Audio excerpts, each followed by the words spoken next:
ಎಲ್ಲರಿಗೂ ನನ್ನ ಎಲ್ಲ ಆತ್ಮ ಬಂಧುಗಳಿಗೂ ಇಲ್ಲಿರುವ ಎಲ್ಲ ನನ್ನ ಆತ್ಮ ಬಂಧುಗಳಿಗೂ ನಮಸ್ತೆ.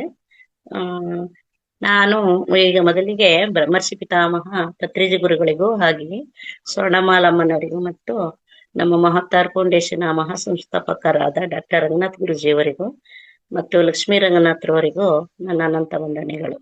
ಹಾಗೆಯೇ ಭೂತಾಯಿಗೆ, ಪ್ರಕೃತಿ ಮಾತೆಗೆ, ಅಶೋಕ್ ಮಾಸ್ಟರಿಗೆ, ಗುರು ಹಿರಿಯರಿಗೆ, ಹಾಗೆ ನನ್ನ ತಂದೆ ತಾಯಿಗೆ, ಯೂನಿವರ್ಸಿಟಿಗೆ ನನ್ನ ಹೃದಯಪೂರ್ವಕ ನಮಸ್ಕಾರಗಳನ್ನು ತಿಳಿಸುತ್ತಾ, ನಾನು ಇವತ್ತಿನ ನನ್ನ ಧ್ಯಾನದ ಬಗ್ಗೆ ನಾನು ಧ್ಯಾನಕ್ಕೆ ಹೇಗೆ ಬಂದೆ, ನಾನು ಇಲ್ಲಿಗೆ ಬಂದ ಮೇಲೆ ಇಲ್ಲಿ ಹೇಳಿಕೊಟ್ಟಿರುವ ಚಿಕಿತ್ಸೆಗಳಲ್ಲಿ ನಾನು ಏನೇನ್ ಕಲಿತೆ ಅಂತ ನಾನು ತಿಳಿಸಲು ಇಚ್ಛಿಸುತ್ತೇನೆ.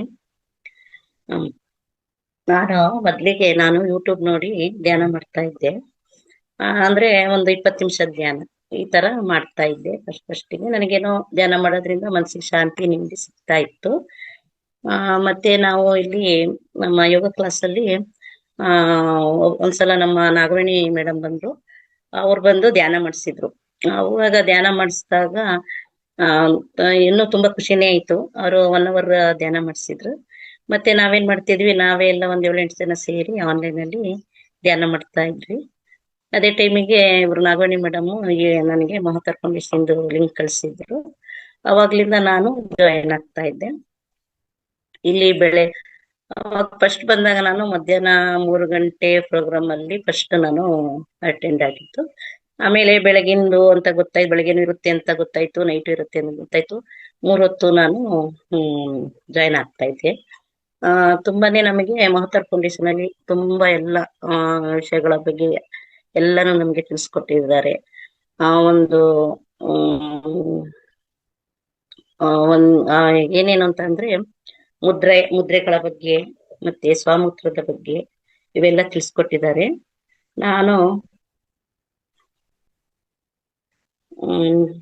ಇಲ್ಲಿ ತಿಳಿಸಿರುವ ಚಿಕಿತ್ಸೆಗಳಲ್ಲಿ ನಾನು ಸ್ವಾಮೂತ್ರ ಅಂದ್ರೆ ಶಿವಂಬು ಚಿಕಿತ್ಸೆ ಅದನ್ನು ಮಾಡ್ಕೊಂತ ಇದ್ದೀನಿ. ಅದರಿಂದ ನನಗೆ ಒಳ್ಳೆ ರಿಸಲ್ಟ್ ಸಿಕ್ಕಿದೆ. ಮತ್ತು ಮುದ್ರೆಗಳು, ಅದರಲ್ಲಿ ನಾನು ಮಂಡಿ ನೋವು ಅಂತ ಬಂದಾಗ ವಾಯು ಮುದ್ರೆ, ಮತ್ತೆ ನನ್ ಥೈರಾಯ್ಡ್ ಇರೋದ್ರಿಂದ ಶಂಖ ಮುದ್ರೆ, ಇವು ಮತ್ತೆ ಒಂದ್ ಸ್ವಲ್ಪ ಪ್ರಾಣ ಮುದ್ರೆ ಮಾಡಿ ನಾನು ಮಾಡ್ತಾ ಇರ್ತೀನಿ.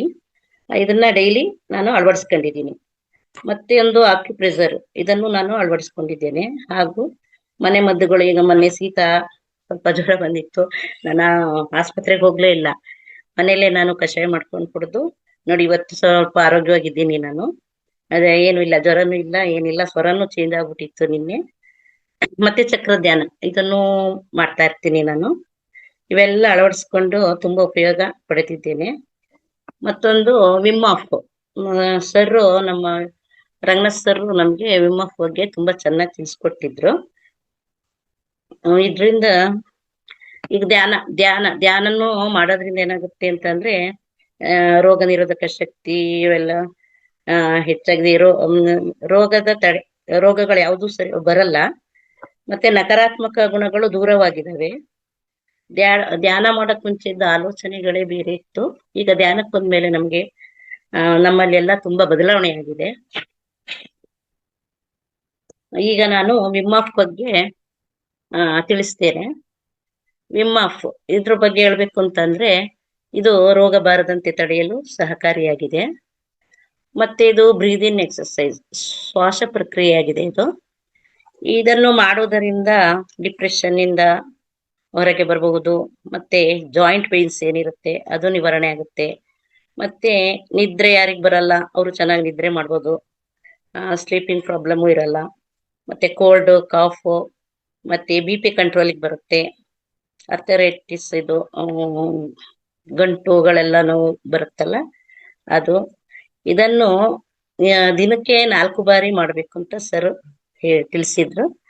ನಾನು ಟೈಮ್ ಇದ್ದಾಗ ಮಾಡ್ತೀನಿ, ಇಲ್ಲ ಅಂದ್ರೆ 2 ಸಲನಾದ್ರೂ ಮಾಡ್ತೀನಿ. ಇದ್ ಮಾಡ್ಬೇಕು ಅಂತಂದ್ರೆ ತಿಂಡಿ ತಿನ್ನುವ ಮುಂಚೆ, ಖಾಲಿ ಹೊಟ್ಟೆಯಲ್ಲಿದ್ದಾಗ ಮಾಡ್ಬೇಕು. ಊಟದ ಮುಂಚೆ, ಸಂಜೆ, ಮತ್ತೆ ರಾತ್ರಿ ಊಟದ ಮುಂಚೆ ಮಾಡ್ಬೇಕಾಗುತ್ತೆ. ಇದನ್ನ ಮಾಡೋದ್ರಿಂದ ಇಮ್ಯುನಿಟಿ ಚೆನ್ನಾಗಿ ಇರುತ್ತೆ. ಮತ್ತೆ ಬಾಡಿಗೆ ರಿಲ್ಯಾಕ್ಸ್ ಸಿಗುತ್ತೆ. ಹಾರ್ಟ್ ಬೀಟ್ ಅನ್ನೆಲ್ಲ ಸರಿ ಮಾಡುತ್ತೆ. ಎದೆ ಬಡಿತ ಒಬ್ರಿಗೆ ಜೋರ್ ಜೋರ್ ಬಡ್ಕೊಂತ ಇರುತ್ತೆ, ಇದೆಲ್ಲ ನಮ್ಗೆ ಸರಿ ಆಗುತ್ತೆ. ಮತ್ತೆ ನಮ್ಮ ಬ್ರೈನ್ ಅನ್ನು ನಾವೇ ಹತೋಟಿಯಲ್ಲಿ ಇಟ್ಕೋಬಹುದು. ಇದನ್ನು ಮಾಡುವುದರಿಂದ ಬ್ರೈನ್ ಅನ್ನು ನಾವು ನಮ್ಮ ಹತೋಟಿಯಲ್ಲೇ ಇಟ್ಕೋಬಹುದು. ಮತ್ತೆ ಇದನ್ನು ಮಾಡುವ ಮೊದಲು ಏನ್ ಮಾಡ್ಬೇಕು, ತಣ್ಣೀರಿನಿಂದ ಸ್ನಾನ ಮಾಡಬೇಕು. ಮತ್ತೆ ಬ್ರೀದಿಂಗ್ ಎಕ್ಸರ್ಸೈಸ್, ಇದನ್ನು ಕಣ್ಣು ಬಿಟ್ಟಾದ್ರೂ ಮಾಡಬಹುದು ಅಥವಾ ಕಣ್ಣು ಮುಚ್ಕೊಂಡಾದ್ರೂ ಮಾಡಬಹುದು. ಇದನ್ನು ಮೂಗಿನಿಂದ ಮಾಡಬಾರ್ದು, ಬಾಯಿಯಿಂದನೇ ಮಾಡಬೇಕು. ದೀರ್ಘವಾಗಿ ಉಸಿರನ್ನ ನಾವು ತಗೊಂಡು, ಬಾಯಿಂದ ತಗೊಂಡು ಉಸಿರನ್ನ ಬಿಡ್ಬೇಕು. ಇದನ್ನು 29 ಸಲ ಮಾಡಿ, ದೀರ್ಘವಾಗಿ 21 ಸಲ ತಗೊಂಡು ಉಸಿರು ಬಿಟ್ಟು 30ನೇ ಸಲ ಉಸಿರು ತಗೊಂಡು ನಿಧಾನವಾಗಿ, ದೀರ್ಘವಾಗಿ ಉಸಿರು ತಗೊಂಡು ನಿಧಾನವಾಗಿ 30ನೇ ಸಲ ಬಿಡ್ಬೇಕು. ಅದಾದ ಮೇಲೆ ಕೊನೆಯಲ್ಲಿ ಯಾವುದೇ ಶ್ವಾಸ ತಗೊಳ್ಳದೆ 1 ನಿಮಿಷ ಹಾಗೆಯೇ ಇರ್ಬೇಕು, ಸುಮ್ಮನೆ ಇರ್ಬೇಕು. ಅದಾದ್ಮೇಲೆ ಲಾಸ್ಟ್ ಬ್ರೀದಿಂಗ್ ಲಾಂಗ್ ಆಗಿ ತಗೊಂಡು ಸ್ವಲ್ಪ ಹೋಲ್ಡ್ ಮಾಡಿ, ಎಷ್ಟು ಒತ್ತಿರಕ್ಕಾಗುತ್ತೋ ಅಷ್ಟು ಒತ್ತಿದ್ದು ಉಸಿರನ್ನು ಬಿಡಬೇಕು. ಇದನ್ನು ಮಾಡುವುದರಿಂದ ನನಗೆ ಶ್ವಾಸಕ್ರಿಯೆ ಚೆನ್ನಾಗಿ ಆಗುತ್ತಿದೆ. ನನಗೆ ಏನಿದ್ರಿಂದ ಬೆನಿಫಿಟ್ ಆಯ್ತು ಅಂತಂದ್ರೆ, ನನಗೆ ಮೊದಲಿಗೆ ಮೆಟ್ಲುಗಳು ಹತ್ತಿದಾಗ ಸುಸ್ತಾಗ್ತಿತ್ತು, ತುಂಬಾ ದೂರ ನಡೆದು ಏದುಸಿರು ಬರ್ತಿತ್ತು, ಅದೆಲ್ಲ ಕಂಟ್ರೋಲ್ ಆಗಿದೆ ಈಗ. ಮತ್ತೆ ನಾವು ಬ್ರೀದಿಂಗ್ ಮಾಡುವಾಗ ಜಾಸ್ತಿ ಹೊತ್ತು ಬ್ರೀದಿಂಗ್ ತಗೊಳಕ್ ಆಗ್ತಿರ್ಲಿಲ್ಲ, ಉಸಿರು ತಗೊಳಕ್ ಆಗ್ತಿರ್ಲಿಲ್ಲ. ಈಗ ಓಂ ಅಂತ ಹೇಳ್ತಾ ಇರ್ತೀವಲ್ವಾ, ಅವಾಗ ಜಾಸ್ತಿ ಹೊತ್ತು ನನ್ಗೆ ಅದು ಹೇಳಕ್ಕೆ ಆಗ್ತಿರ್ಲಿಲ್ಲ. ಈಗ ಅದೆಲ್ಲ ನನಗೆ ಪರಿಹಾರ ಆಗಿದೆ. ಇದರಿಂದ ನಾನು ಬಿಡದೆ ಮಾಡ್ತಾ ಇರ್ತೀನಿ. ಇದನ್ನು ತೋರಿಸ್ತೀನಿ ಹೇಗ್ ಮಾಡ್ಬೇಕು ಏನು ಅಂತ. ನಾವು ಉಸಿರನ್ನು ಬಾಯಿಂದ ದೀರ್ಘವಾಗಿ ತಗೊಳ್ಬೇಕು.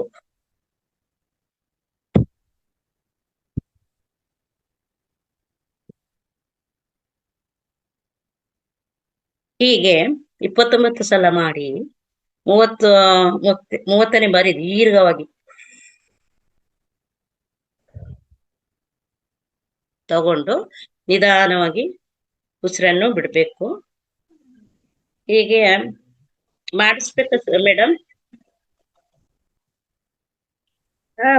ಮಾಡಿಸಿ ಮೇಡಮ್, ಕೇಳಿ ಅವ್ರಿಗೆ, ಅವರು ಅನಂತರ ಕೇಳೋಣ.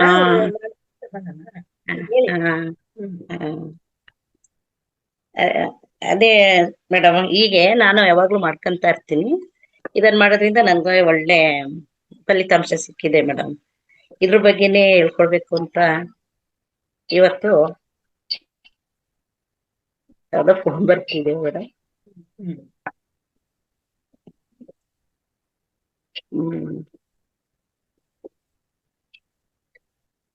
ಮತ್ತೆ ಈ ತರ ಚಿಕಿತ್ಸೆಗಳು ಎಲ್ಲೂ ಬೇರೆ ಕಡೆ ಎಲ್ಲೂ ಸಿಗಲ್ಲ. ನಮ್ಮ ಮಹತಾರ್ ಫೌಂಡೇಶನ್ ಅಲ್ಲಿ ಈ ತರ ಎಲ್ಲಾ ಚಿಕಿತ್ಸೆಗಳು ಇದಾವೆ, ಒಂದಲ್ಲ ಎರಡಲ್ಲ, ಸುಮಾರು ಇದಾವೆ ಎಲ್ಲ. ಮತ್ತೆ ಎಲ್ಲ ನಮ್ಮ ದೊಡ್ಡ ದೊಡ್ಡ ಮಾಸ್ಟರ್ಗಳಿಂದ ಎಲ್ಲ ಸ್ವಾಧ್ಯಾಯ ಕೊಡಿಸ್ತಿದ್ದಾರೆ. ನಮ್ದು ಇದನ್ನೆಲ್ಲ ಕೇಳಿ ನಮ್ಮ ಜ್ಞಾನ ಎಲ್ಲ ತುಂಬಾ ಹೆಚ್ಚುತ್ತಾ ಇದೆ. ನಾವು ಸಿಟ್ಟು, ಕೋಪ ಇವೆಲ್ಲ ಕಮ್ಮಿ ಮಾಡ್ಕೊಂಡಿದೀವಿ. ಮತ್ತೆ ನಾವ್ ಹೇಗಿರ್ಬೇಕು, ಇದರಿಂದ ಯಾವ ಸಮಾಧಾನ ಇರ್ಬೇಕು ಅಂತೆಲ್ಲ ತಿಳಿಸ್ಕೊಟ್ಟಿದ್ದಾರೆ. ಈಗ್ಲೂ ಸರ್ ಮೌನದ ಬಗ್ಗೆ ಹೇಳಿದ್ರು, ಮೌನ ಆಗಿದ್ದಷ್ಟು ಒಳ್ಳೇದು ಅಂತ ತಿಳಿಸಿದ್ರು. ಹೀಗೆ ತುಂಬಾನೇ ತಿಳ್ಕೊಳ್ಳೋದಿದೆ, ತುಂಬಾನೇ ತಿಳ್ಕೊಂಡಿದ್ದೀವಿ.